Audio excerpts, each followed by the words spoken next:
ये क्या होती है? भगवत गीता, श्रीमद् भगवत गीता। श्रीमद् शब्द लगाया इसके आगे, यानी ये श्री यानी जीवन में जो कुछ चाहिए वो सब देगी। ऐश्वर्य चाहिए, सुख चाहिए, आनंद चाहिए, धन चाहिए, मान सम्मान चाहिए, पैसा चाहिए, हाँ सब देगी, सब। और ऐसा देगी कि देने के बाद भी पतन नहीं होगा। ये मजा है गीता का। दीपावली पे आप लक्ष्मी जी का पूजन करते हो? कौन सी वाली लक्ष्मी जी का पूजन करते हो? अकेली लक्ष्मी जी का पूजन करते हो? गणेश जी तो हैं, लक्ष्मी जी के पतिदेव कहाँ हैं, उनका करते हो क्या? तो जो अकेली लक्ष्मी है ना, वो उल्लू पे बैठ के आती हैं। तो वो जब धन लाएंगी, धन देंगी, तो क्या बनाएंगी हमको? उल्लू बनाएंगी। और यदि हम नारायण के साथ लक्ष्मी जी का पूजन करें, तो जहां नारायण होंगे वहां लक्ष्मी जी नहीं होंगी। तो वो लक्ष्मी जी आएंगी भी, धन भी होगा, ऐश्वर्य भी होगा, लेकिन हमको वो शुद्ध बुद्धि भी प्रदान करेंगी, उल्लू नहीं बनाएंगी। तो कौन सी वाली लक्ष्मी चाहिए? नारायण वाली या उल्लू वाली? नारायण वाली, ठीक है। अच्छा, हमारे जीवन में सबसे ज्यादा जरूरी चीज क्या है? पानी, हवा, अन्न, क्या जरूरी है? या कोई और चीज? बोलो भाई, उत्तर दो। हम बात करेंगे बस 40 मिनट, कोई प्रवचन नहीं करेंगे। आप चिंता मत करो, बिल्कुल रिलैक्स होकर बैठ जाओ, है ना। ऐसे प्रवचन मोड में मत आ जाओ, कोई आया है प्रवचन बोल के चला जाएगा। मैं भी आपके बीच में ही हूँ। राजेश जी ने मेरा भौतिक परिचय नहीं दिया। मैं गवर्नमेंट ऑफ राजस्थान में सुपरिटेंडिंग इंजीनियर हूँ, ऐसी हूँ मैं, ठीक है। जॉब कर रहा हूँ बाकायदा, अभी बहुत साल बाकी है। तो सबसे ज्यादा जरूरी क्या है लाइफ में? लाइफ के लिए, लाइफ के एग्जिस्टेंस के लिए हवा। और कोई? भगवान जरूरी नहीं है क्या? हवा से भी ज्यादा जरूरी भगवान नहीं है? तो जैसे हम शरीर को भोजन देते हैं, शरीर को कैसे स्वस्थ रखा जाए, कैसे पैसा बनाया जाए, कैसे इसको जो है जो चीजें चाहिए वो चाहिए, तो शरीर को वास्तव में अंदर कोई चलाने वाला सिस्टम है या नहीं है? क्योंकि शरीर तो रह जाता है, वो दिखे चाहे मत दिखे मानना पड़ेगा, क्योंकि शरीर रह जाता है, लेकिन फिर भी उसके अंदर कोई हरकत बढ़ जाता है ना शरीर। तो यानी कोई चीज है जो शरीर को, तो उसकी भी कुछ खुराक हो सकती है क्या? अरे आत्मा की कोई खुराक हो सकती है क्या? उसकी भी कुछ भोजन है। उस भोजन के बारे में हम प्राय चिंता नहीं करते। देखिए, मुझे बताया गया कि आप बहुत जल्दी जो है नौकरी करने वाले हैं, अच्छी अच्छी जगह जाने वाले हैं, और बड़ा सौभाग्य मानता हूं मैं तो ITI होल्डर्स का कि आपके हाथ में हुनर है, स्किल है आपके हाथ में, है ना। आप कोई ऐसा काम नहीं कर रहे कि ऐसा कि फाइल बढ़ाने का, या ऐसा आपका काम ऐसा है कि उसके बिना जो है सामाजिक गति रुक जाए। इतने इंपॉर्टेंट हो आप पता नहीं क्या समझते हो। Chief engineer SE, XEN, AEN, JEN भी यदि ऑर्डर देगा, और काम तभी होगा जब वहां पे काम करने वाला होगा, नहीं तो कहां से होगा? बातों से होगा? फोन से होगा? तो आप वो काम करने वाले हो, एग्जीक्यूटिव बॉडी हो आप, तो अपने आप को कभी भी कम नहीं समझना चाहिए, है ना। तो आप जीवन के उस फील्ड में जाने वाले हो जहां आप नौकरी करोगे, अपना कर्म करोगे, लेकिन भगवत गीता हमको ये बताती है कि हम उस कर्म को कैसे करें। अभी हमारा जो उद्देश्य है जीवन का, वो क्या है? क्या क्या चाहिए आपको बताओ। कोई भी बताए कि साहब मेरे को अच्छी नौकरी चाहिए, है, खूब सारा पैसा चाहिए, खूब सारी इज्जत चाहिए, अच्छी पत्नी या अच्छा पति, अच्छा, हाँ, ये आप मत बोलो चाहे ये मन में है या नहीं। तो ये सब चीज मिल जाए हमें तो क्या जीवन सफल हो गया? क्या जिन लोगों के पास ये चीज इतनी मात्रा में है जितना हम सोच नहीं सकते, क्या वो मौज में है? क्यों नहीं है? तो क्या प्रॉब्लम है भाई? कुछ चाहिए हमें, और इनके अलावा हमें कुछ और चाहिए, उसके बारे में भी कभी कभार सोचना चाहिए। भगवत गीता यही काम करती है, हमसे हमारा परिचय कराती है गीता। अभी हमारा हमसे परिचय नहीं है, ये परिचय तो बहुत छोटा सा है। मेरा नाम ये है, मेरा मेरा मैं पुरुष हूँ, स्त्री हूँ, ITI हूँ, ये हूँ, कोटा का हूँ, वैश्य हूँ, ब्राह्मण हूँ, फलाना हूँ, ऐसी हूँ, वो तो ये सब परिचय अलग है। कुछ मूल परिचय है हमारा, उस परिचय को हमसे गीता खुद से कराती है, हमारा हमसे खुद से परिचय कराती है। और बिना परिचय के हमारा पूरा जीवन, चाहे हम कुछ भी कमा लें, खा लें, कितने ही परोपकार कर लें, समाज का कितना ही भला कर लें, यदि हम इस बेसिक चीज को नहीं सीखेंगे तो पूरा जीवन खत्म है, कोई लेना देना नहीं। परोपकार करते हुए भी पतन हो जाएगा, ये गीता कहती है, क्योंकि हमने अपने बारे में जाना नहीं। अच्छा, आपके घर पे कोई आए, आप कोटा में रहते हैं ना ज्यादातर लोग, कोटा में चलो मैं आऊँ आपके घर पे, आज आया, मेरे को आपके घर जाना है और मेरे को समझ नहीं आ रहा है, गूगल भी नहीं काम कर रहा है, तो मैं आपको फोन करता हूँ कि यार आप किधर है, आपका घर जरा मुझे बताओ ना। आप क्या कहोगे? क्वेश्चन क्या होगा आपका? अभी आप? मुझे नहीं पता मैं कहाँ हूँ, मुझे ये भी नहीं पता। तो आप हेल्प कर दोगे मेरी? आप मेरी हेल्प नहीं कर पाओगे जब तक कि मुझे ये नहीं बताऊंगा कि मैं कहाँ हूँ। मैं कहाँ हूँ ये बताने के बाद तो सारी चीजें चालू हो जाएंगी, लेकिन मुझे यही नहीं पता कि मैं कहाँ हूँ, तो कौन मेरी हेल्प कर पाएगा? नहीं कर पाएगा, है ना। तो गीता में 18 अध्याय हैं टोटल। कितने पता है कि नहीं पता है आपको? और कितने श्लोक हैं? 700। कितने? 700 श्लोक है। तो पहला अध्याय गीता का कोई बताएगा क्या नाम है? पहले अध्याय का नाम बताएगा कोई? और किसी को नहीं पता?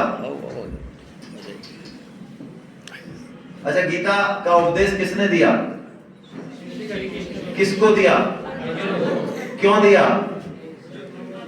क्योंकि उन्होंने युद्ध में अस्त्र शस्त्र छोड़ दिए थे। क्योंकि अर्जुन कंफ्यूज था कि मुझे युद्ध करना चाहिए या नहीं। तो जीवन में जब भी कंफ्यूजन हो हमारी लाइफ में, हर छोटी छोटी चीज का, चाहे बड़ी से बड़ी चीज का, तो गीता हमारे लिए तैयार खड़ी है उस कंफ्यूजन को दूर करने के लिए। हर छोटी चीज, आपको कैरियर बनाना है, आपको दोस्त बनाना है, आपको ये चुनना है, आपको ये छोड़ना है, जो भी चीज है अपनी लाइफ में, आपके दिमाग में 50 क्वेश्चन है अपने बारे में, अपने रिलेशन के बारे में, बहुत सारी चीजें, गीता सबका उत्तर देगी आपको। लेकिन गीता की शुरुआत कहां से होती है, मैं वहां आपको ले चलता हूं। गीता का प्रथम अध्याय का नाम है अर्जुन विषाद योग। क्या है? विषाद का मतलब दुख, महान दुख। विषाद का मतलब, तो देखिए अर्जुन के जीवन में जब दुख आया ना, तब उसको गीता सुनने को मिली। और योग का मतलब होता है भगवान से मिलना। तो अर्जुन के जीवन में विषाद आया, दुख आया, लेकिन दुख से भी उसने किसकी प्राप्ति कर ली? भगवान की प्राप्ति कर ली। ये गीता का पहला सूत्र है। हमारे जीवन में दुख आते हैं कि नहीं आते हैं? आते हैं, आगे भी आएंगे, मना नहीं है। उस दुख से, उस दुख को कैसे सीढ़ी बना दें हम, बजाय कि उस दुख में रोने के, विलाप करने के, परेशान होने के, वो जो दुख आया है, वो दुख क्यों आया है, कहां हमको पहुंचाने वाला है, ये चीज पे जिस दिन हमने चिंतन चालू कर दिया, वो दुख ही हमको भगवान से मिलाने वाला साधन बन जाएगा। मैं आपसे एक चीज पूछता हूं, आप दुख में ज्यादा सीखते हैं या सुख में? आप अपने माता पिता से चाहे पूछ लेना, उन्होंने दुख में ज्यादा सीखा या सुख में ज्यादा सीखा? दुख हमारे, जो हमारी पोटेंशियलिटी है, हमारी जो क्षमता है, उसका ऑप्टिमम यूज करना सिखाता है। Optimum use. अभी आपके पीछे शेर लग जाए और आप 1 किलोमीटर भी रोजाना नहीं घूमते हो, बस की नहीं है,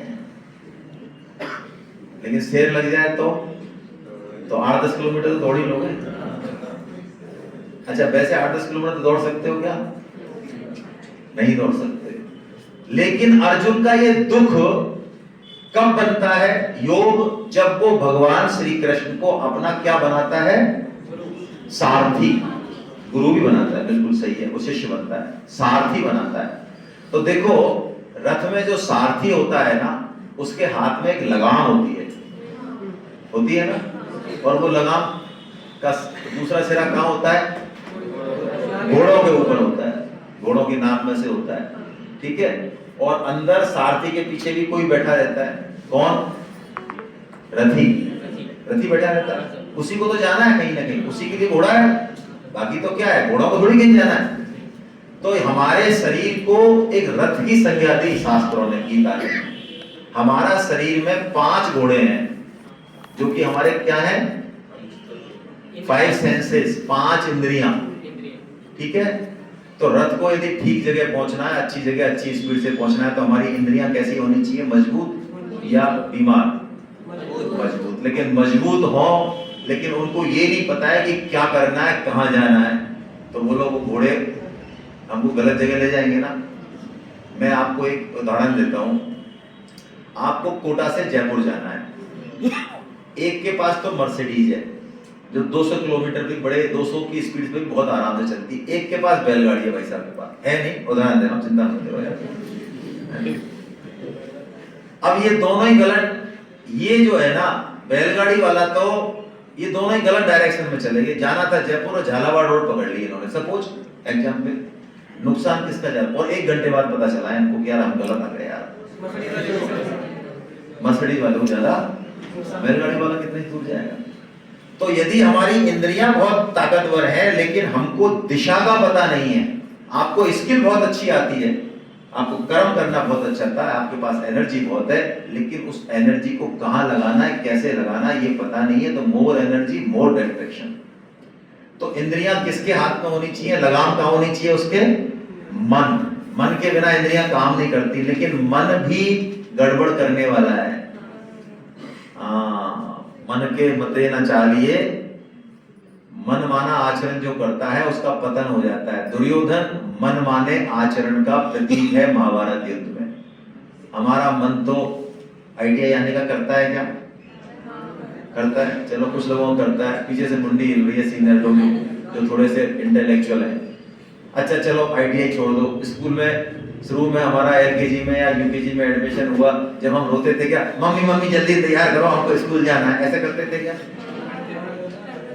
हाँ, तो कुछ ही करते होंगे, बाकी नहीं करते, वोटिंग ज्यादा इनकी ज्यादा है। तो हम मन के अनुसार नहीं चले ना, मन के अनुसार नहीं चले, तो आज हम यहाँ यदि मन के अनुसार चलते तो बहुत गड़बड़ हो जाती। तो मन पे किसका कंट्रोल है? बुद्धि का।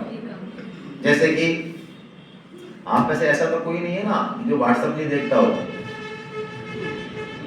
ऐसे कोई सूरवीर है क्या पीछे तक?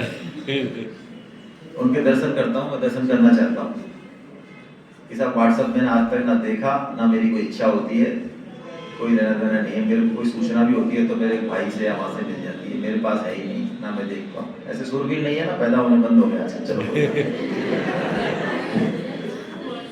बल्कि कई तो व्हाट्सएप भी ऐसे हैं जो 5-5, 6-6 घंटे स्क्रीन टाइम है, और जिनको पैसे कोई काम कहते तो कहते हैं भाई साहब मरने को टाइम नहीं है, रात को 2 बजे भी बाथरूम के लिए जगते हैं तो वहां पे व्हाट्सएप पे लाइक ठोक देते हैं और पैसे पूछो तो कहेंगे मरने को टाइम नहीं है भाई साहब, बिल्कुल तुम्हारी कसम।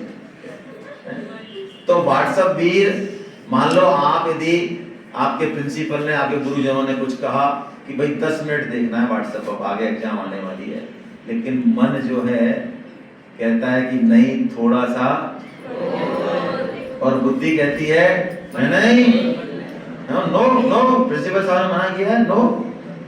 तो आखिर में मन और बुद्धि दोनों लड़ते हैं, तो जीतता कौन है? मन। मन जीतता है। तो मन के ऊपर लगाम किसकी होनी चाहिए? बुद्धि की। और ये मन बुद्धि भी सब किसके लिए काम कर रहे हैं? हमारे लिए, ठीक है। तो इस शरीर से हमको काम करना है, और काम करने में सफलता असफलता आपके जीवन में आएगी, उससे डरना बिल्कुल नहीं है। गीता में सूत्र है कि आप जो काम कर रहे हो उसमें अपना 100% दे दो, रिजल्ट क्या होने वाला है वो आपके हाथ में नहीं है, हमारे हाथ में है ही नहीं, भगवान ने मना किया है। इसलिए रिजल्ट की चिंता यदि लगातार करते रहे काम के दौरान, कैरियर के दौरान, किसी भी चीज के दौरान, तो आपकी क्वालिटी ऑफ वर्क खराब होगी। हाँ, खराब आ जाए रिजल्ट, देखो, सोचो, एग्जामाइन करो, लगो दोबारा से, उसमें कोई दिक्कत नहीं, प्लानिंग करो, लेकिन रिजल्ट की चिंता, क्योंकि रिजल्ट हमारे हाथ में नहीं है। परम श्रद्धेय रामसुखदास जी महाराज एक संत हुए बहुत विलक्षण, जिनका फोटो नहीं है। 100 साल उन्होंने गीता पे बोला, हम उन्हीं को फॉलो करते हैं। ऋषिकेश में रहते थे। वो एक एग्जाम्पल दिया करते हैं कि बिजनेसमैन, आप कईयों के फादर बिजनेसमैन होंगे ना, होंगे। तो बिजनेसमैन बिजनेस खोलता है फायदे के लिए कि नुकसान के लिए? और दिमाग से काम करता है हमेशा, तो फायदा ही होता होगा हमेशा, नुकसान भी हो जाता है। यानी फायदा नुकसान हम कितना ही इनपुट दें, हमारे हाथ में। इसलिए ये सूत्र समझो गीता का कि हमको अपना बेस्ट देना है, लेकिन रिजल्ट को लेके बहुत चिंता नहीं करनी है। और कई बार असफलता सफलता से भी बढ़िया होती है, क्योंकि आपको वो कहीं और ले जाना चाहती है, कुछ और एनर्जी दे रही है। आपका डेस्टिनी, आपका भाग्य आपको कहीं और बढ़िया जगह, आप उस मैसेज को, भगवान के मैसेज को पढ़ नहीं सकते। इसलिए असफलता से कभी एक तो घबराना नहीं चाहिए। अभी हम एक स्कूल में थे, वहां पर एक लड़की थी लखनऊ की, वो कह रही थी कि मुझे सुसाइड का मन कर रहा है क्योंकि मैं हर जगह असफल हो जाती हूँ। अब बताइए, सुसाइड करने की बराबर कोई बुरा काम नहीं है। भगवान ने ये शरीर दिया है, किसी भी कीमत पे, चाहे कितना ही बुरा कर्म हो जाए, हमको सुसाइड नहीं करनी चाहिए। भगवत गीता के अनुसार वो बहुत दुख पाता है बाद में, दूसरों को तो दुख देता ही है, खुद भी बहुत दुख पाता है। तो जीवन में दुख आए तो दुख को क्या बनाना है? दुख से सीखना है हमको, क्योंकि दुख किस लिए आया है? हमको सिखाने के लिए आया है, ये पक्की बात है। और दुख से यदि सीख गए, डर को यदि घुस गए डर में, तो डर के आगे जीत तैयार खड़ी है। आप चिंता मत करो, डरने की बिल्कुल जरूरत नहीं है। ठीक है, अब मैं आपसे कुछ पूछना चाहता हूं। कोई आपके मन में कोई शंका समाधान हो, क्वेश्चन हो, तो पहले ये बता दें आप गीता में क्या सुनना चाहते हैं या गीता को क्या समझते हैं। गीता में आपके हर समस्या का समाधान दिया हुआ है, ऐसा हमारा भी अनुभव है और ऐसा सभी लोग कहते हैं। कोई भी हो, स्टूडेंट हो, गृहस्थ हो, दुकानदार हो, बिजनेस वाला हो, अफसर हो, कोई भी हो, सबको गीता से जो वो चाहेगा वो मिल जाएगा, हर सॉल्यूशन मिल जाएगा। ऐसी बात का भी आंसर मिल जाएगा आपको जो बात आप अपने पेरेंट्स से, अपनी मदर से, अपने गुरु से नहीं कह सकते, या आपको ऐसा लगता है ये तो बहुत ही खराब बात है या इसका कोई सॉल्यूशन नहीं है। मेरा विश्वास कीजिए, उसका सॉल्यूशन भी आपको गीता से मिलेगा, यदि आप गीता को पढ़ते हैं तो। पढ़ते हैं गीता को? आज से पढ़ना चालू कीजिए। कैसे पढ़ोगे? मोबाइल सबके पास है आजकल, इतना देखिए नेट का बहुत सदुपयोग है। आप गीता करेंगे 50 गीता खुल जाएंगी। कोई भी एक गीता का एक श्लोक 2 मिनट लगेंगे, 5 मिनट लगेंगे श्लोक, और उसका अर्थ पढ़िए, बस इतना करिए आप। देखिए फिर गीता आपको क्या गाइडेंस और क्या जो है आपके जीवन में करती है। जीवन में आपके गीता आपकी पूरे जीवन की दिशा को बदल देगी। क्यों? गीता यदि हम नहीं पढ़ते हैं तो हम कभी नहीं समझ पाएंगे कि ये मनुष्य जीवन क्यों मिला है और इसका बेस्ट उपयोग क्या है। अभी हम बेस्ट उपयोग इन 4 कामों में मानते हैं। हम जितने भी बैठे, पढ़े लिखे भी बैठे तो भी, पढ़े भी बैठे तो भी, हमारी सोच ही ऐसी है। करें क्या? हमें गीता पढ़ाई नहीं, हमने भी नहीं पढ़ी। शास्त्र बड़े बड़े पोथन में पढ़ लिए, लेकिन गीता नहीं पढ़ी। 4 काम हम लोग करते हैं प्राय सभी, पढ़े लिखे भी, बड़े भी, धनवान भी, गरीब भी। 4 काम जो पशु भी करते हैं और हम भी करते हैं। आहार, निद्रा, भय और मैटिंग, सेक्सुअल। आहार हम बढ़िया से बढ़िया खाते हैं ना, डाइटिशियन भी हो सकता है, प्रोटीन विटामिन का भी आइडिया हो हमको। और पशु भी खाते हैं ना आहार। नेट रिजल्ट किसका अच्छा है? डायबिटीज सुनी है पशुओं को कभी? घुटने में दर्द, L4-5, बीपी, टेंशन। चील उड़ी, शानदार तरीके से उड़ी, एकदम झपट्टा मार के एकदम लंबी उड़ी, और चिड़िया जो छोटा सा उड़ती है वो देख के डिप्रेशन में आ गई और मर गई। ऐसा सुना है? हमारे साथ तो ये होता है। अरे तूने ये क्रैक कर लिया, मैं तो कुछ नहीं कर पाया, क्या करूं? चल रेल के नीचे। तो आहार के बाद भी, बढ़िया से बढ़िया आहार लेने के बाद भी हम पशुओं से बेहतर हैं क्या? और आपको पता है हर पशु का, हर योनि का अपने आहार में जो मजा आता है वो बराबर है। ठीक है, निद्रा के मामले में बेटर है हम। निद्रा यदि आ रही हो अच्छी, आपने मेहनत की हो, तो टूटी खाट पे भी आ जाएगी और बढ़िया तरीके से आ जाएगी। आप 5 लाख के गद्दे पे भी सो, तब भी वही निद्रा है।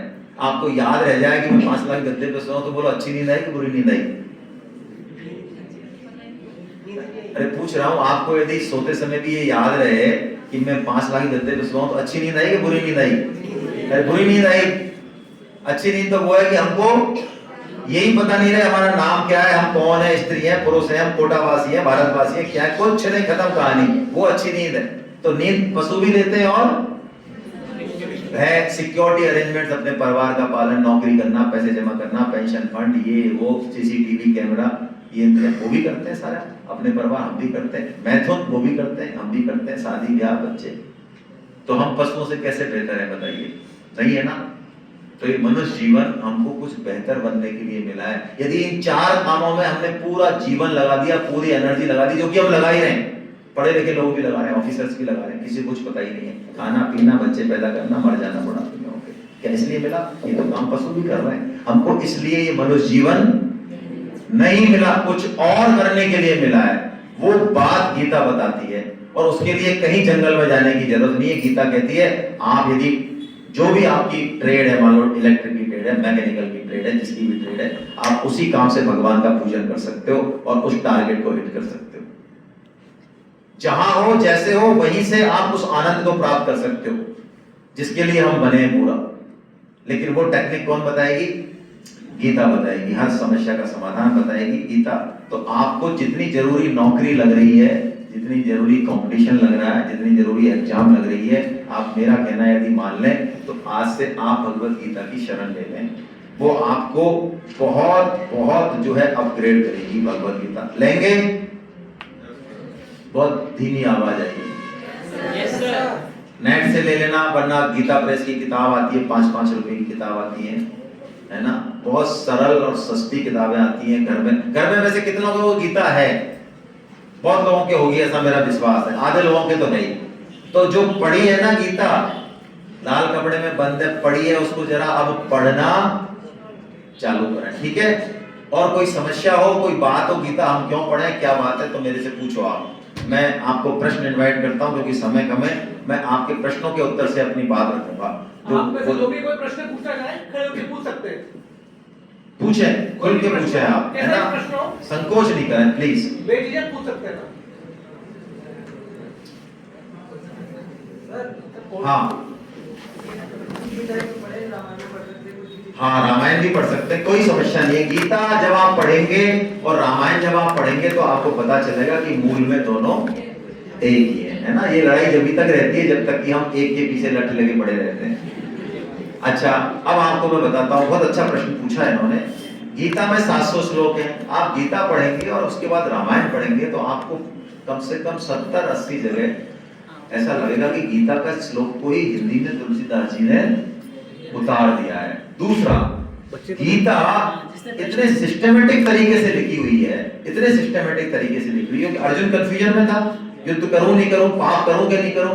भगवान ने मात्र 45 मिनट में गीता बोल के उसके कंफ्यूजन को दूर कर दिया। गीता को पूरा संसार आज पढ़ रहा है, नमन कर रहा है। बड़े बड़े, हम ही नहीं पढ़ रहे, इंडिया वाले कम पढ़ रहे हैं, कम पढ़ रहे हैं जितना पढ़ना चाहिए। ये रेशो में देखता हूं तो काफी जो है अच्छा नहीं लगता। रविशंकर जी का नाम सुना है? श्री रविशंकर जी का, आर्ट ऑफ लिविंग वाले। 185 देशों में उनका जाना होता है। उनको मैंने सुना एक बार, आज से 8-10 साल पहले। वो कहते हैं कि मैं विदेशों में खूब जाता हूं, तो मैं पारसी होते हैं, मुसलमान होते हैं, क्रिश्चियंस होते हैं, 10,000 की भीड़ होती है। मैं पूछता हूं अपना धर्म ग्रंथ पढ़ा है, तो मैक्सिमम लोग हाथ उठाते हैं। लेकिन मुझे बड़ा दुख होता है, बंगलौर में उनका हेड ऑफिस है, वार्षिक फंक्शन होता है, मैं 10,000 की भीड़ में जब हाथ उठवाता हूं तो मुश्किल से 150 लोग हाथ खड़ा करते हैं कि हाँ हमने गीता पढ़ी है। जैसे पेड़ की जान है जड़, जड़ में पानी जाएगा तो पेड़ पल्लवित पुष्पित होगा, चाहे जड़ दिखे नहीं। ऐसे ही हम सबके जीवन की जान है ये गीता, ये भगवान। हम चाहे वो दिखे नहीं, हमें लगता है वो कोई काम के नहीं है, उसका सिंचन नहीं किया तो हमारा जीवन खुशनुमा नहीं होगा। बुद्धि से नहीं होगा, सिर्फ कर्म से भी नहीं होगा। हमें उनकी बात पढ़नी चाहिए। कोई पूछना चाहे तो पूछे इस बात में। और आगे अच्छा प्रश्न पूछा है उन्होंने, है ना? कोई और बच्चियां? हाँ, श्री श्रीमद् गीता जी से अपना जीवन चेंज हो ये तो जरूरी नहीं है ना, अपन संतों के पास से भी तो जीवन चेंज कर सकते हैं। संतों के पास भी भगवत गीता की ही बातें हैं। भगवान ने जब आप गीता पढ़ेंगे तो आपको थोड़ा सा नॉलेज होगा, इसलिए पढ़ने में नुकसान नहीं है। हम कई सारी अनर्गल चीजें करते रहते हैं, और जो भगवत गीता हमारा ग्रंथ है उसको पढ़ने में इतना रेजिस्टेंस क्यों होना चाहिए? भगवान ने कहा जितने भी संत हुए हैं, अहम आदि ही देवानाम महर्षि नाम च सर्वशा, भगवान ने ये बात बोली 10.2 में कि जितने भी संत हैं, महंत हैं, ऋषि हैं, महर्षि हैं, ये मेरे से ही निकले हैं, और मैंने जो कहा है ये उसी बात को कह रहे हैं। तो आप संतों से ले लें, कोई समस्या नहीं है, हमारी जिद नहीं है।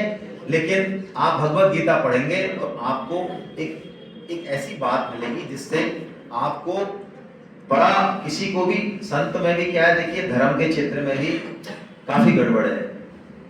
हर आदमी चमकता हुआ हर चीज सोना नहीं होती है ना। सिर्फ ड्रेस पहनने से और उससे ही नहीं बैठता मामला। लेकिन आप यदि गीता पढ़ रहे हैं तो आपको बहुत जल्दी ये पता चल जाएगा विद इन ए मिनट्स की सामने क्या पोजीशन है।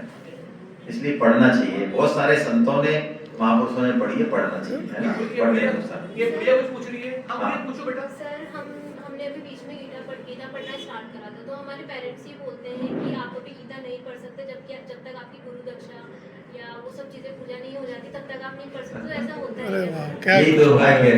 हमारे पेरेंट्स जो है ना, मैं तो कहता हूँ बच्चों का दोस्त मैं कम मानता हूँ। मेरा रोज जो है कोई ना कोई काम रहता है। असली बात ये कि बड़ों को गीता पढ़नी चाहिए, माता पिता को तो जरूर गीता पढ़नी चाहिए, क्योंकि बच्चे अपने आप गीता पढ़ना शुरू कर देंगे। लेकिन माता पिताओं का ऐसा दिमाग खराब हो गया, वो इतने बड़े बन गए कि ना तो खुद पढ़ते हैं और ना जो है दूसरों को।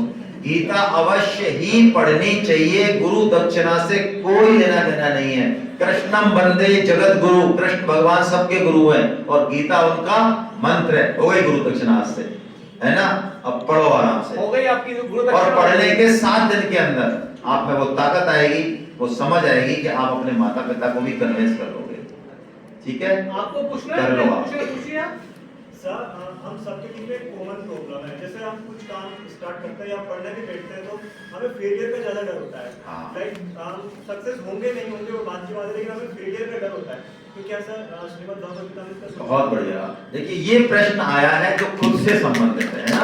बहुत ही अच्छा है, बहुत ही अच्छा है। अच्छा, क्या नाम है आपका? योगेश। योगेश जी, मुझे एक चीज बताओ, अभी मैं यहाँ बोल पा रहा हूँ, ये सब मेरी मेहनत है या ये जमीन नीचे है तभी बोल पा रहा हूँ? ठीक है। अच्छा, मैं यहाँ बोल पा रहा हूँ, ये आकाश मेरे ऊपर है, छत गिर नहीं रही तभी बोल पा रहा हूँ। अच्छा, मेरी आवाज निकल रही है, मुझे नहीं पता कैसे निकल रही है। सपोज अभी एक केमिकल रिएक्शन हो और आवाज मेरी हमेशा के लिए खत्म हो जाए तो मैं बोल पाऊंगा? मैं ये क्यों उदाहरण दे रहा हूँ आपको? मैं ये उदाहरण इसलिए दे रहा हूँ कि हर कर्म के पीछे एक शक्ति, एक सृष्टि की शक्ति काम कर रही है, बहुत जबरदस्त। 99% वही है आधार। हम तो एक थोड़ा सा कर्म कर रहे हैं। तो बताइए, हम अपना कर्म मस्ती से करें, जो फल है ना वो अपने आप डिटरमाइंड हो रहा है, उसके बारे में चिंता नहीं करें, पहली बात। दूसरी बात, इस जीवन का जो हम हासिल करना चाह रहे हैं ना सफलता, वो एक बहुत छोटा सा पार्ट है। आप डॉक्टर बनेंगे एक छोटा सा पार्ट है, आप इंजीनियर बनेंगे एक बहुत छोटा सा पार्ट है, ना बनेंगे तब भी कोई खास बात नहीं है। असली लक्ष्य कुछ और है जीवन का, वो कोई भी प्राप्त कर सकता है। इसलिए फेलियर को दूर हटा दीजिए। मैं पिछली बार भी ये कहानी सुना के आया, अब्दुल कलाम वाली है, एक बार वापस रिपीट दे दो कर दूं? अब्दुल कलाम का एनडीए में सिलेक्शन हो गया।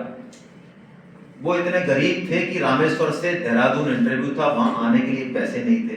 उनकी एक सिस्टर थी, बड़ी बहुत गरीब थी, उनकी शादी हुई, विडो हो गई। उन्होंने कहा, बेटा मैं तेरे को अपने गहने दे दूंगी, लेकिन तेरा सिलेक्शन तो हो जाएगा ना। घर वालों से छिपा के कि दीदी मेरा सिलेक्शन जरूर हो जाएगा, और जैसे ही मेरी नौकरी लगेगी जरूर, लगते ही मैं दे दूंगा तुमको, बनवा दूंगा। और ऐसा हुआ कि राष्ट्रपति अब्दुल कलाम का उस एनडीए में देहरादून में सिलेक्शन नहीं हुआ।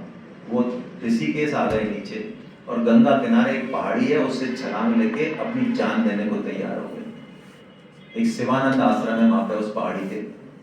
उस शिवानंद स्वामी वहां मौजूद थे। उन्होंने जैसे ही मूवमेंट देखा उस बच्चे का, वो समझ गए कि कुछ न कुछ गड़बड़ होने वाली है। वो दौड़ के गए और उसको पकड़ लिया। पूछा कि नहीं, अब मैं बचने वाला नहीं हूं, मैं कैसे मुंह दिखाऊंगा, मैं ये हूं, मैं वो हूं। उन्होंने ये बात कही उससे कि बेटे बिना फेलियर के तो तुम सक्सेस का मजा ही नहीं चल पाओगे। और अभी जो ये फेलियर हुआ है ना, इसका मतलब है मैं देख पा रहा हूं, तुम नहीं देख पा रहे हो, भगवान मुझसे भी ज्यादा देख पा रहे हैं। डेस्टिनी, भाग्य तुमको कहीं और ले जा रहा है। विश्वास करो और लगो दोबारा। वो chief of the army staff बनेगा, राष्ट्रपति बनेगा, अरे वो कर्नल बन जाते, वो ब्रिगेडियर बन जाते तो क्या होता, तीनों सेनाओं के सेना अध्यक्ष उनको सैल्यूट मार देते। तो फेलियर से क्या डरना भाई? जब तक फेलियर से जो मिल रहा है ना, क्या मिलेगा? रिजेक्शन मिलेगा। जब तक उस विष को नहीं पियोगे आप में वो ताकत नहीं आएगी। है सह धूप घाम पानी पत्थर, पांडव आए कुछ और निखर। पीसा जाता जब इक्षुदंड, झरती रस की धारा अखंड। जब फूल पिरोए जाते हैं हम उनको गले। चिंता मत करो फेलियर की, कितनी बार आएगी फेलियर से क्या तू आ, अब मैं तेरे को दोबारा रिकॉल करता हूँ, कितनी बार आएगी मैं देखता हूँ, और आने के बाद भी मैं अपने को प्रूव करके बताऊंगा। खत्म।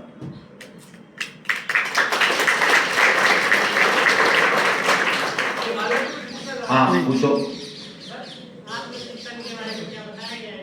हाँ, आत्मचिंतन के बारे में ये बताया गया है कि हम चीजों को देखें। जैसे फेलियर का डर हमको क्यों लग रहा है, ये क्वेश्चन था, बैठ जाओ। आत्मा का मतलब मन भी है, बुद्धि भी और आत्मा भी है। तो आत्मचिंतन का मतलब है कि जैसे मैं चीजों में यदि घुस जाऊं पूरी तरीके से, मेरे को घुसना नहीं चाहिए, मेरे को उसको देखना चाहिए दूर से। जैसे कि मेरा अपमान हो रहा है या मेरा मान हो रहा है अभी यहाँ पे, यदि मैं उस मान में खो गया, माला पहना ही बहुत अच्छे अच्छे शब्द बोले, ये फलाना है ठिकाना है, मैं मान लो उसमें खो गया, तो मुझे अपमान भी क्या लगेगा। और मुझे पता है ये मान हो रहा है, ये मेरा नहीं हो रहा है, ये भगवान ने कोई स्किल मुझे दी, एक मौका दिया, इस कारण ये मान हो रहा है। ये भी आने वाला है, ये भी जाने वाला है। तो आत्मचिंतन यही है कि हम अपने आप को दृष्टा भाव में, साक्षी भाव में रखें। क्यों? हमारे साथ जो घट रहा है ना इस जीवन में, उसमें हम पूरा कारण अपने आप को मान लेते हैं। मैंने ये अच्छा काम कर दिया, मैंने ये कर दिया। ऐसा नहीं है भाई, इसके पीछे एक बहुत बड़ा सीनरी है, उसको देखते रहो तो आप दुख में और सुख में बहुत ज्यादा विचलित नहीं, दोनों में, दुख में भी नहीं और सुख में भी नहीं। गीता दोनों में समता की बात करती है। ठीक है, ये आत्मचिंतन है असली, कि आप सम्मान को भी बचा जाओ और जो सम्मान को बचाएगा वही अपमान को बचाएगा, जो सुख को बचाएगा वही दुख को, जो सुख में हवा में उड़ेगा उसके जीवन में दुख आएगा उसको परेशान करने के लिए। ठीक है, अच्छा प्रश्न है आपका। आप में से कोई और पूछना और चाह रहा कोई, है? जैसे इस योगेश जी ने जो प्रश्न पूछा ये खुद के लिए था, ऐसे ही कोई प्रश्न हो तो झिझक के बिना पूछ, बड़ा को भी पूछ लेना चाहिए, उससे कुछ बात निकल के आती है ना। हिचक नहीं करनी चाहिए। आप लोग बहुत हिचक करते हो भाई, संकोच करते हो कि बाद में कोई क्या कहेगा, हैं कि एलकेजी वाला प्रश्न पूछ लिया तूने। आप में से तो एलकेजी में तो है सब, कोई शिक्षक गण पूछना चाहे उनका भी स्वागत है, वही पूछ सकते हैं। हम सब एलकेजी में है या नहीं है?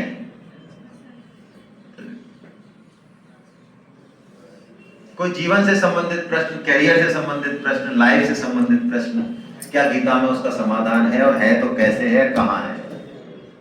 मैं कोशिश करूंगा गीता के आधार पर जवाब दूं।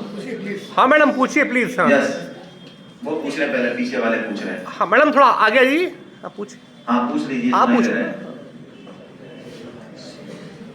कोई बात नहीं, पूछ लीजिए। सर मेरा क्वेश्चन है कि अगर गीता पढ़नी है तो उसको जैसे हमारे कुरान लेकर के आते हैं, कुरान शरीफ को बकायदा अच्छे मतलब प्रॉपर उस तरीके से पढ़ते हैं, सिस्टमेटिक तरीके से ठीक है। पढ़ते हैं, तो क्या गीता के लिए भी इसी तरीके से पढ़ना होगा? नहीं, गीता में कोई विधि निषेध लागू नहीं है। गीता एक्चुअली सिद्धांत का ग्रंथ है, भाव का ग्रंथ है ना। तो गीता को हम, जैसे कि आप रसगुल्ले को किधर से खाएं कि मीठा लगे? आपने बोला कि नियमित पाठ करना। हाँ नियमित तो करना है, लेकिन विधि निषेध नहीं है। लोग कहते हैं अरे आज तो मैंने ब्रश ही नहीं की इसलिए गीता नहीं पढ़ी। हम कह रहे हैं बिना ब्रश किए पढ़। आज तो मैं फ्रेश होने नहीं गया, तू मत जा, शाम तक गीता पढ़ ले। मैं तो आज नहाया ही नहीं, अरे मत नहाया, आज तो मेरे पद्मासन नहीं लगा, तू उल्टा होके पढ़ ले, तू पढ़ ले भाई। कोई नियम नहीं है, कोई भी नियम नहीं है। मैं बहुत बड़ी बात बोल रहा हूँ, हंसोगे आप। मैं कह रहा हूँ लैट्रिन में भी बैठ के पढ़ना, पढ़ लो। हमारे यहाँ कोई विधि निषेध नहीं है। गीता को पढ़ लो, क्योंकि गीता शास्त्रों का शास्त्र है, उसमें सिद्धांत है। वो एक ऐसा अकेला ग्रंथ है जिसमें मानव मात्र की बात की है। उसमें हिंदू, मुसलमान, पारसी, सिख, ईसाई, जैन, बौद्ध, ये नाम का शब्द ही नहीं है। मनुष्य का मनुष्य। हाँ, तो गीता आपके लिए है। इसीलिए तो सारी बाउंड्री क्रॉस कर रही गीता। सारे देश की बाउंड्री, सारी जाति की बाउंड्री, सारे संप्रदाय की बाउंड्री क्रॉस कर रही गीता। और मैं तो कहता हूँ फायदा दुनिया को मिला हो, हमें क्या लेना देना? हमको मिले तो हम माने। आप पढ़िए। साइकिल पे सर, हम अपने मन को कैसे कंट्रोल कर सकते हैं? बहुत अच्छा प्रश्न है ये। देखिए, ये प्रश्न है अच्छी बात। मन को कैसे कंट्रोल करें, क्योंकि मन हमारा पतन कराता है। तो गीता में क्या बताया है? गीता में एक पूरा चैप्टर मन को कंट्रोल करने के लिए बताया भगवान ने। चैप्टर 6 आत्म संयम योग या ध्यान योग से कहा। ठीक है, देखिए प्लीज साइलेंट। एक सूत्र है, आपने भी सुना होगा। गीता की बातों को ही हमारे पुरखों ने, ऋषि मुनियों ने सूत्रों में पिरो दिया, कहावतों में, जिससे कि हमारी खोपड़ी में बैठ जाए वो। जैसा खाए अन्न वैसा बने मन, जैसा करे संग वैसा चढ़े रंग। अब यदि आप ऐसे लोगों के बीच में रहते हैं जो फालतू की बातें करते हैं, उल्टा सीधा कचरा देखते हैं, सोशल मीडिया पर ब्लू पॉइजन खाते हैं, किताबें बातें उनकी घटिया घटिया घटिया घटिया, रात को भी आप इसी तरह का चिंतन करते हैं, आपको क्या लगता है आपके सपने में भगवान श्री कृष्ण आ जाएंगे मुरली बजाते हुए? मन को हम क्या खिला रहे हैं, क्या डोज है, उसका इनटेक क्या है, उस पर मन डिपेंड करता है। पहली चीज। दूसरी चीज, जब तक जीवन का कोई लक्ष्य निर्धारित नहीं होगा, टारगेट, फर्म टारगेट, तब तक मन इधर उधर भागेगा। जैसे ही आपने मन को टारगेट दे दिया, फर्म टारगेट, मन की हिम्मत नहीं है कि वो इधर उधर भाग जाए, क्योंकि मन कौन है? हमारा गुलाम है या मालिक है? गुलाम। लेकिन हमने क्या बना रखा है उसको? मालिक।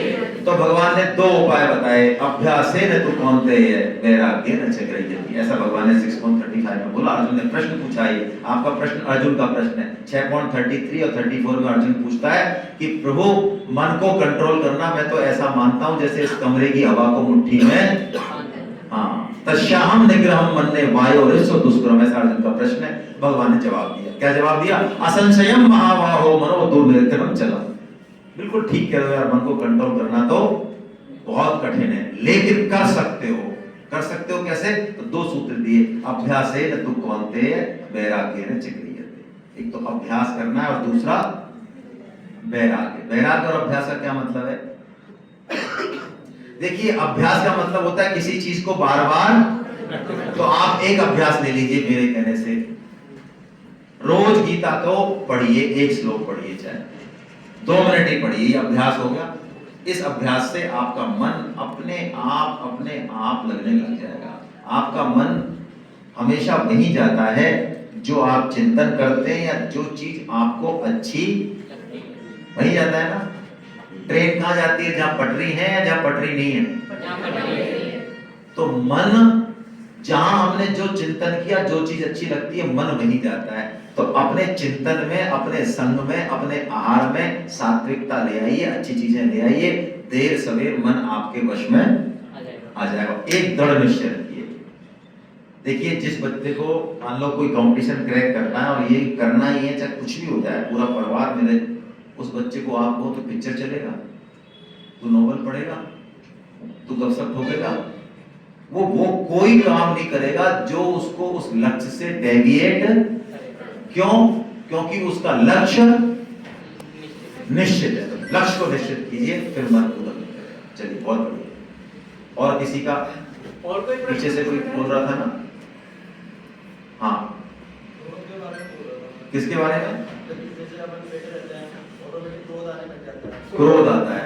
क्रोध के बारे में भगवान ने गीता में क्रोध के बारे में क्या कहा? देखिए, क्रोध 2 कारणों से आता है। जो चीज हम चाहते हैं, जिससे जैसा बिहेव चाहते हैं, वो वैसा रिएक्शन नहीं करे, तो हमें क्या आता है? हमें लग रहा है कि इनको हमारे प्रति ऐसा बिहेव करना चाहिए, हमारी बात माननी चाहिए, हमने सोच लिया ऐसा, ये नहीं करते हैं या करती है तो हमको क्रोध आ जाएगा। ठीक है ना। एक तो क्रोध इसलिए आता है, एक क्रोध आता है कि अन्याय का प्रतिकार करने के लिए या जिम्मेदारी के कारण भी आता है। जैसे कि माता पिता है, कभी हम गलत रास्ते पे जा रहे हैं तो हो सकता है वो क्रोध करते हैं। तो ये जो क्रोध है, ये सदाचार क्रोध बोलते हैं इसको, सदाचार। ये क्रोध तो अपने आप में गड़बड़ नहीं है, ये तो होता है। और जैसे हमारी हो सकता है मदर हमको पीट भी दे कभी बहुत अच्छे से, लेकिन शाम को भोजन नहीं देती है क्या? प्रेम नहीं करती है क्या? तो क्रोध नहीं था क्या वास्तव में उस समय? उस समय तो था क्योंकि हमने बहुत परेशान कर दिया तो उन्होंने हमारी पिटाई भी कर दी, लेकिन वो क्रोध था बस एक उसके लिए, बाकी चला गया। वो जो क्रोध है ये कामना में विक्षोभ होने से आता है। इसलिए हमको अपने कामनाओं पे कंट्रोल करना, कामना ऐसी हम करें ही ना, क्योंकि कामना की कभी पूर्ति नहीं होती है। कामना वही करो जो कि हमारे उपयुक्त है। उटपटांग कामना नहीं करनी है। उटपटांग कामना करोगे तो देर सवेर क्रोध आएगा, ठीक है ना। अपनी कामनाओं पे वश में रखते हैं तो क्रोध नहीं आएगा। और दूसरा, हमारे मन को यदि हम थोड़ा कहीं सही जगह लगा देते हैं ना, अच्छी किताबें पढ़ने में, अच्छा संग पढ़ने में, है ना, अपने आप को आत्मचिंतन करने में, तो क्रोध आता तो है लेकिन हम उस क्रोध को देख पाते हैं, फिर हम उस क्रोध में अंधे नहीं होते, चला जाता है फिर वो। चलिए और कोई? यस। जैसे कि अपन को किसी काम पे फोकस करना है तो अपन को क्या करना है, उसको करने की डेली आदत डालनी पड़ेगी। तो 21 दिन तक हम उस काम को करेंगे तो अपनी आदत बन जाएगी। तो इसमें इस बात में कितनी सच्चाई है? हाँ, सच्चाई है। 21 दिन मत कहो, उसको कुछ भी कह सकते हैं, हर एक आदमी का अलग अलग होता है। कहने का मतलब है कि बार बार यदि किसी काम को करा जाए तो देखो, हम शुरू में दोस्त बनते हैं, ठीक है, क्या शुरू में वो दोस्त अच्छा लगता है? हम परिचित नहीं है, शुरू में बने, हो सकता है, लेकिन हो सकता है 2 महीने 3 महीने बाद ऐसा हो, अरे आज तो मजा ही नहीं आएगा, स्कूल में हमारा दोस्त आया ही नहीं। तो ये किससे हुआ? अभ्यास से हुआ, है ना। तो अभ्यास बहुत बड़ी चीज है, लेकिन अभ्यास के साथ थोड़ा ज्ञान भी होना चाहिए। सिर्फ मैकेनिकल एक्सरसाइज नहीं होना चाहिए। गीता अभ्यास पे जोर नहीं देती, अभ्यास के साथ होश पे, ज्ञान पे जोर देती है, ठीक है। बात तो सही है। उसको 21 दिन मत कहो, 31 भी हो सकते हैं, 15 दिन भी हो सकते हैं, 7 दिन भी हो सकते हैं, ये मतलब है। कोई और? यस, हाँ पूछ रहे हैं। सर जैसे आपने बोला कि गीता लेटरिन में पढ़ सकते हैं, गीता लेटरिन में पढ़ सकते हैं, हाँ, तो उसमें भगवान का नाम लेता है, भगवान को कैसे लेटरिन में लेके जाए? गंदी जगह पे। अच्छा, तो आप लेके नहीं जाओगे तो क्या लैट्रिन में भगवान नहीं है? आप तो नहीं, मत लेके जाओ। अब मैं पूछ रहा हूँ, क्या भगवान लैट्रिन में नहीं है? अच्छा, आप ये मानते हो ना कि भगवान कनकन में है तो कनकन लैट्रिन में नहीं है? क्या कोई ऐसी चीज है, ऐसा कोई देश और काल? देश का मतलब स्पेस, जगह। देश का मतलब क्या? और काल का मतलब टाइम। क्या कोई ऐसा देश और काल है जहां भगवान नहीं है? हेलो, सब जगह। तो लैट्रिन में सर वो तो जैसा हमारा मतलब बुद्ध है, मलमूत्र वगैरह, वो तो बेटे देखो, हर एक का अपना अपना सिस्टम है। आपका सोचना सही है क्योंकि आप गांव के बैकग्राउंड से हो, पढ़े लिखे लोग अमेरिका में और हमारे बम्बई दिल्ली में भी बहुत सारे लोग हैं। मैं ऐसा नहीं कह रहा हूँ यही करना चाहिए, मैं ऐसा नहीं कह रहा हूँ, आपकी बात सही है, आप स्वच्छता रखें, नहीं लेके जाए, मैं ये नहीं कह रहा हूँ लेके ही जाओ। मेरा तो ये कहने का मतलब है कि आपने ये कहा कि मुझे कहीं भी समय नहीं मिला, तो मैं कहता हूँ चल तू वहां पढ़ ले। कई लोग जो बड़े लोग हैं उनकी लैट्रिन जो है, बाथरूम, वो बहुत बड़ा होता है और वहां पर बहुत सारी मैगजीन्स होती हैं, पेपर्स होते हैं, आपको पता है, क्योंकि वो लोग बड़े हैं ना, तो जो काम हम 5 मिनट में करके आ जाते हैं बड़े आराम से, उसमें वो 1 घंटा लेते हैं। तो वहां वो पढ़ाई करते हैं, पूछ लेना, गूगल पर सर्च कर लेना, बहुत लोग पढ़ते हैं, बहुत लोग पढ़ते हैं। इसलिए ऐसा मत मानो कि लैट्रिन में पढ़ ही नहीं सकते, कहीं भी पढ़ सकते हैं, ठीक है ना, कहीं भी पढ़ सकते। इसका मतलब ये है, इसका मतलब मैं ये नहीं कह रहा हूँ कि और तो कहीं मत पढ़ो, लैट्रिन में जाके पढ़ो, ये नहीं कह रहा हूँ। पैर मिल गया ना? और कोई? हमारी मात्र शक्तियों में से कोई नहीं पूछ रहा है भाई। ये गुड़िया, आप लोग कैसे शांत हो? हमारी बिटियाओं में से 3 बज गया ना, चक्कर ये 3 3 3 बज गए, चलो ठीक है। हरे कृष्णा, हरे कृष्णा। अच्छा लगा? मजा आया? अच्छा सही से बताओ, आप लोगों के मन में, किसी के मन में है कि हमें गीता पढ़नी है? पढ़ता? पढ़नी है? तो मैं समाधान बताऊं, बहुत अच्छा, कोई किताब की जरूरत भी नहीं, कोई गूगल की जरूरत भी नहीं है। मैं बताऊं, तलवंडी में राधा कृष्ण मंदिर देखा है? तलवंडी के अंदर राधा कृष्ण मंदिर पर दोपहर को 12 बजे से लेकर 2 बजे तक क्लास चलती है।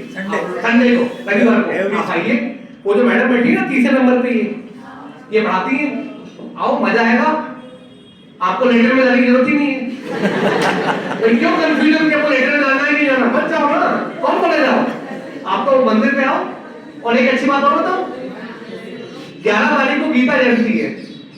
उस दिन भगवान श्री कृष्ण ने अर्जुन को गीता गाई थी, ठीक है? तो राधा कृष्ण तलवंडी के अंदर हम लोग 4 बजे से गीता जयंती मना रहे हैं। वहां आओ, वहां गीता की बातें होंगी।